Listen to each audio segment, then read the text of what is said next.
Today what I want to do is I want to show you one of our products. It's the Rattle reel. I want to tell you what it does do, what it doesn't do, and how to thread it up, and what I do to catch fish. I've been fishing for close to 50 years. SmartJig consists of the clamp. You clamp it to the top of your fish house. It takes 7 AA batteries, and the way you put the batteries in is you pull out the pin down here, you take the cover off, and you slide in 7 AA batteries. There's a schematic on the back showing you how to do it. Put the cover back on, put the pin back in, and you're ready to go. Inside the brain box there's 2 programs. The reason for the 2 programs and how to connect them is because there's a different type of fish, as you know, in different presentations you need to catch the fish. The first program mimics a friend of mine who was a mason, passed away now, but in the winter that's all he did was ice fish. He once held the record for the largest crappie through the ice in Minnesota. The first program mimics his jigging style for panfish. The second program is for larger fish like walleye and pike. The reason for the different program is because you're going to have a larger lure, you're going to have a fluttering lure. It's going to take more time if it's fluttering to go through the jigging process. So the presentation is different, so the program is different. The way you select the program, there's 2 plugs coming out of that brain box, and you simply plug your arm into the program you want. Okay, so down here below, what you have is a rattle reel. It rattles, functions just like a rattle reel, so when it turns, you're going to hear it. You wrap the line counterclockwise around the reel so it comes over the top. You then, after you set your depth, you put a slip knot on your line and put it through the slot in this flexible arm. There's a reason for that.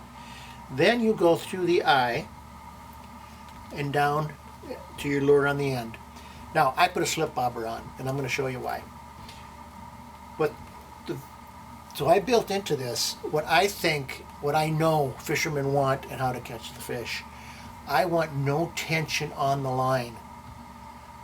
So what I do is I put a slip bobber down there, and what the arm is going to do the first time is it's going to come up 3 inches and wait 10 seconds. The reason I do that is because I'm going to move that slip knot down on that slip bobber 3 inches, so when the arm goes back to rest, it floats.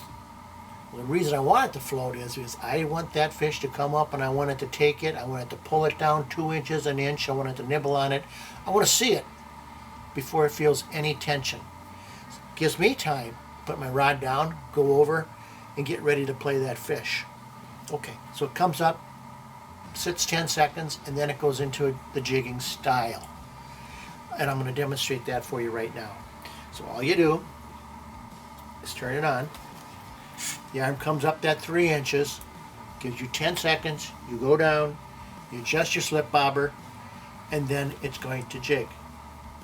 After 10 seconds, it's going to jig, and there it goes. And after it goes through several jigs, I'll show you here, it's going to go down to rest a little couple seconds, and it's going to jig again, and it's going to jig again, and it's going to jig again. Jigs about 5 to 6 times, and then it goes back and rests for 2 minutes, allowing the fish to come and take the lure, look at it. Sometimes they're finicky and they don't want to take it right away when you're jigging it. The second thing it does, I'm going to turn it off for a minute. The second thing it does is lures fish to your line. It doesn't catch the fish. It's not one of these jaw jackers or a spring-loaded device that catches the fish and throws it up on the ice. No, it's an ethical fishing device. It lures the fish to your lure, and once the fish takes it, the slip bobber comes out, the reel turns, it feels no tension. It takes it, you go over, you wait till to the right moment, you know when that right moment is, and you set the hook. And after you set the hook, you get all the fun of bringing that fish in yourself. And that's what the SmartJig does. So I hope you go online and check us out, smartjigfishing.com, and good fishing.